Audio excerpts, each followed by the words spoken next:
ये कहानी एक ऐसे ड्रग नशे के बारे में है जिसको लोग जब भी लेते हैं तो इस ड्रग का असर कुछ लोगों के जिस्म में होता है और कुछ के नहीं, और इस ड्रग को लेकर लोग वैम्पायर्स में बदल जाते हैं। कहानी के शुरू में हम दो दोस्तों को देखते हैं जो गाड़ी में बैठे मजे करते हुए जा रहे थे, जिनमें से लड़का जिसका नाम रॉबिन था वो आंखें बंद करके पहाड़ी रास्ते पर गाड़ी को चला रहा था। शुरू में रॉबिन की दोस्त जिसका नाम मीरता था, उसको सब कुछ बहुत अच्छा लग रहा था, पर रॉबिन जब गाड़ी को और तेज चलाता है तो मीरता अब डरने लगती है। पर तभी मीरता अपने सामने एक ट्रक आता हुआ देखती है और अपने दोस्त को गाड़ी दूसरी साइड पर करने का बोलती है। पर रॉबिन जब बिल्कुल उस ट्रक के पास आ गया था तो अपनी गाड़ी को अचानक से दूसरी साइड पर मोड़ता है। अब ये एक माइन एक कान में आ गए थे। गाड़ी से निकलकर मीरता रॉबिन पर गुस्सा होती है और कहती है कि तुम पागल हो, अभी मैं मरना नहीं चाहती। पर रॉबिन जब मीरता को प्यार से मनाता है तो वो मान जाती है। हमें पता चलता है कि रॉबिन ड्रग्स लेता था,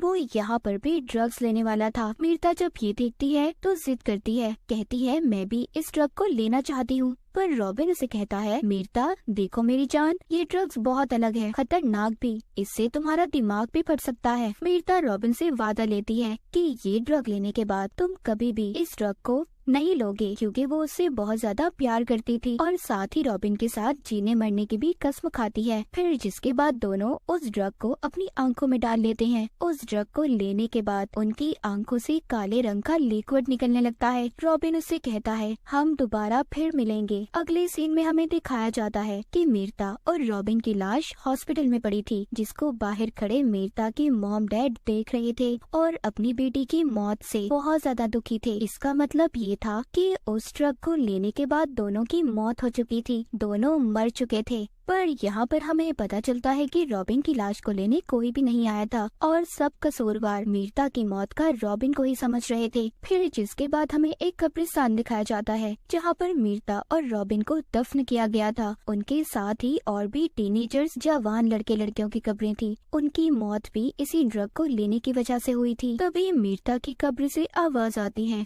और अचानक से वो अपनी कब्र तोड़कर बाहर आ गई थी। थोड़े वक्त के बाद सांस लेने के बाद उसे पता चलता है कि वो दोबारा से जिंदा हुई है। उसकी कब्र के सामने रॉबिन की कब्र भी थी, जिसको देखकर मीरता बहुत रोती है, चीखती है, चिल्लाती है और फिर थोड़ी देर के बाद अपने घर के लिए निकलती है। जब ये रास्ते से जा रही थी तभी ये एक गाड़ी को देखती है जिसमें कुछ दोस्त बैठे थे और मजे कर रहे थे। ये सब देखकर मीरता अपने पास्ट माजी को सोचने लगी थी। तो यहाँ से कहानी हम मीरता की पास्ट की देखते हैं। जब वो कॉलेज में थी, एक दिन कुछ लड़के उसे तंग कर रहे थे, तभी उसने पहली मर्तबा कॉलेज में रॉबिन को देखा था। तो उसकी दोस्त से उसे पता चलता है कि रॉबिन पर कॉलेज की सारी लड़कियां फिदा हैं। रात को जब ये अपनी दोस्त के साथ क्लब में जाती है जहाँ पर मीरता की दोस्त पर एक लड़का जानबूझकर शराब को गिरा गया था, जब उसकी दोस्त खुद को साफ करने बाथरूम में जाती है तभी इसकी नजर फिर से रॉबिन पर पड़ती है, जिसको देखकर मीरता मुस्कुराने लगी थी। रॉबिन भी उसके पास आ रहा था,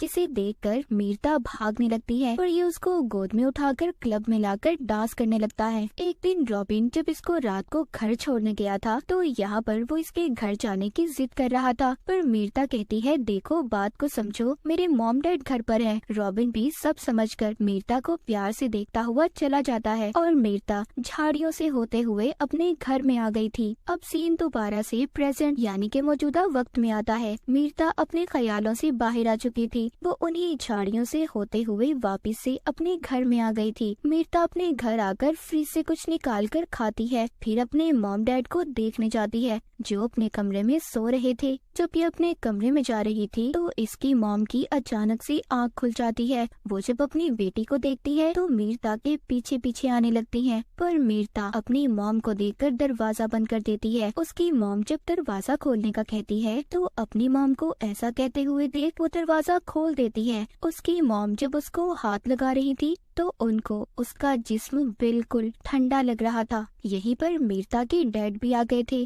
पर मीरता अपने डैड की आवाज सुनकर अपने घर से भाग जाती है। उसके डैड जब उसके कमरे में उसकी मॉम को देखने आते हैं तो उन दोनों को अब ऐसा लग रहा था कि मीरता उन्हें अपने ख्यालों में दिख रही है। मीरता भी अपने घर से भागकर जंगल में आ गई थी। यहाँ पर एक ग्रुप के लोग उसे अपने साथ लेने आए थे और उसे कह रहे थे कि हम तुम्हारी मदद करना चाहते हैं, पर मीरता उन्हें देखकर पेड़ पर चढ़ जाती है। फिलहाल कुछ वक्त के लिए मीरता उन लोगों से बच गई थी, जिसके बाद वापिस से ये अपनी कब्र पर जाती है तो उसे अपने हाथों की नसें काली होती हुई नजर आ रही थी। ये स्याही उसके पूरे जिस्म में फैल रही थी। मीरता परेशान हो जाती है, जिसके बाद वो एक स्टोर पर आती है। वहाँ के बाथरूम में जाकर जब ये खुद को देखती है तो अब इसकी आंखें भी काली पड़ चुकी थी। वो स्याही इसके पाँव पर भी फैल चुकी थी और अब इसके नाखून भी अलग हो रहे थे। जब ये स्टोर से बाहर आती है तो एक क्लब में चली गई थी, जहाँ पर इसको एक इंजीनियर मिलता है जो इसके साथ घुलने मिलने की कोशिश कर रहा था। यहीं पर क्लब में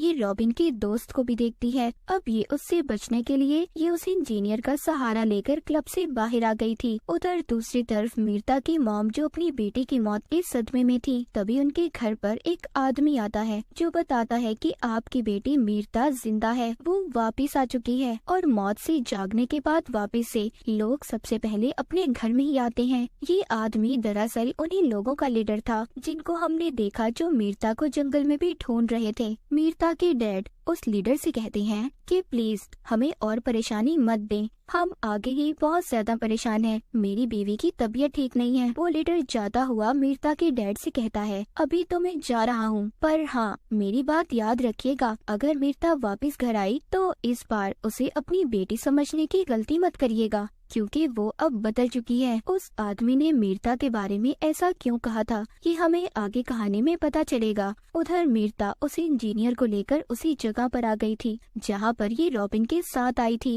इंजीनियर उससे बदतमीजी करने की कोशिश कर रहा था, पर उसे ये करना नहीं चाहिए था। मीरता उस इंजीनियर की गर्दन को काट कर किसी भूखे जानवर की तरह खा रही थी। इसकी आंखें भी काली पड़ चुकी थी। ये उस इंजीनियर को खाने के बाद मीरता एक दुकान पर आती है और वहाँ से एक फोन को चुरा लेती है। हम देखते हैं कि टीवी पर उसी इंजीनियर के कत्ल की खबर चल रही थी। ये फोन चुराने के बाद अपने डैड को फोन करती है, पर कुछ भी नहीं बोल पाती। रात को ये अपने घर आ गई थी जहाँ पर वो रॉबिन के साथ रहा करती थी। वो पहले अपने कपड़े बदलती है और फिर सोफे पर लेटकर रॉबिन के साथ बिताए हुए लम्हों को फिर से याद करने लगती है। तभी इसके बाद इसके डैड भी आ गए थे जो नहीं जानते थे कि मीरता यहाँ पर है। वो अपनी दोस्त के साथ थे। वो उसे बता रहे थे, मैं जानता था मेरी बेटी यहाँ पर रॉबिन के साथ आकर रहती है और ड्रग्स भी लेती है, लेकिन मैंने फिर भी इस घर का किराया दिया, जिसका मुझे आज भी दुख है। मीरता के डैड की दोस्त उसके डैड को समझाती है कि इसमें तुम्हारी कोई गलती नहीं है, और ये कहकर जब ये कमरे से बाहर आती है तो मीरता उसे पकड़ लेती है और उस पर हमला करके उसे भी उसी इंजीनियर की तरह खाने लगती है, क्योंकि मीरता ने उस लड़की को अपने डैड को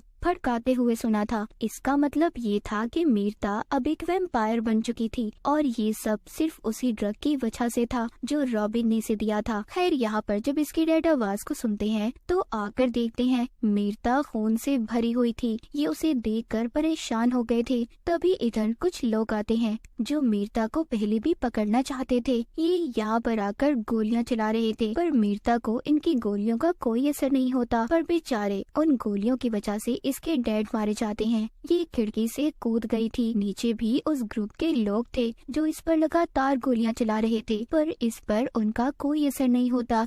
ये भाग रही थी। तभी वहाँ पर एक औरत आती है जो मीरता को अपनी बाइक पर बिठाकर ले जाती है। ये औरत इसको अपने घर लाकर इसके जिस्म से गोलियां निकालती है और बताती है कि वो लोग एक ऐसे ग्रुप से हैं जो हम जैसे खतरनाक लोगों को मारते हैं और इस काम में इनका साथ गवर्नमेंट भी देती है। उधर वो लोग मीरता के डैड और उनके दोस्त की लाश को ले जा रहे थे। वो औरत मीरता को बताती है कि तुम ओवर डेड हो, यानी कि मौत के बाद दोबारा से जिंदा हुई हो। वो लोग हम जैसे लोगों को ओवर डेड बुलाते हैं। वो बताती है कि मौत के बाद जो भी लोग दोबारा जिंदा होते हैं वो अपने साथ खतरा लाते हैं जो बाकी लोगों के लिए खतरनाक होता है। वो औरत उससे बातें करने के बाद रात में उसे एक आदमी का शिकार सिखाती है कि कैसे अपने शिकार को पकड़ना है और खाना है। ये दोनों उस आदमी को खाने के बाद शहर से बाहर जा रही थी। ये औरत मीरता को अपने खुफिया बेस पर ले जाना चाहती थी, पर मीरता नहीं चाहती। वो कहती है मैं रॉबिन के बगैर कहीं पर भी नहीं जाऊंगी, और ये कहकर चलती गाड़ी से कूद जाती है,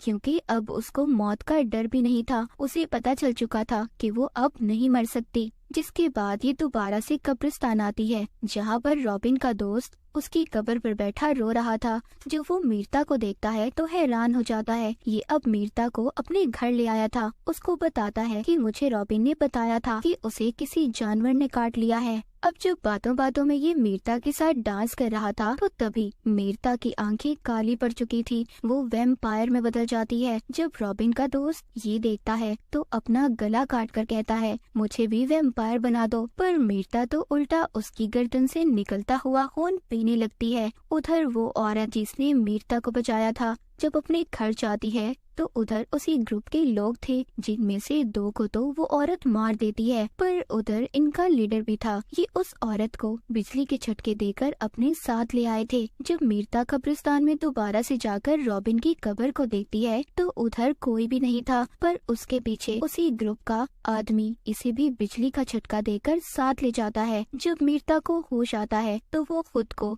जंजीरों में ग्रुप के लीडर के सामने कैद पाती है। मीरता लीडर से कहती है कि मुझे मार दो, जिस पर वो कहता है कि तुम इतनी आसानी से कहाँ मरने वाली हो। तुम्हें मारने के लिए हमें बहुत कुछ करना पड़ेगा, क्योंकि तुम बहुत ज्यादा ताकतवर हो और तुम तो हमारे खास आदमी की अमानत हो, जो कोई और नहीं बल्कि रॉबिन था। इसका मतलब ये था कि रॉबिन अभी भी जिंदा था, वो कभी मरा ही नहीं था। रॉबिन आकर मीरता को जंजीरों से आजाद करवाता है और उसे अपने साथ एक कमरे में ले आया था, जहाँ पर अब रॉबिन उसको कहानी बताता है कि मैंने एक ओवरडेड को अपनी आंखों के सामने अपने दोस्त को खाते देखा था और उसी दिन मैंने इस ग्रुप से मिलने का फैसला किया कि मैं इनके साथ मिलकर ओवरडेड लोगों को पकड़ूंगा, उन्हें मारूंगा। तभी मैंने तुम्हारे साथ उस ड्रग को लिया था और मैंने इसीलिए तुम्हें भी ओवरडेड में बदल दिया ताकि हम दोनों मिलकर इनका साथ दे सकें। सब सुनने के बाद वो अपनी मौत का कसूरवार रॉबिन को मानती है। उसने उसकी पूरी जिंदगी को बदल दिया था। एक आम इंसान से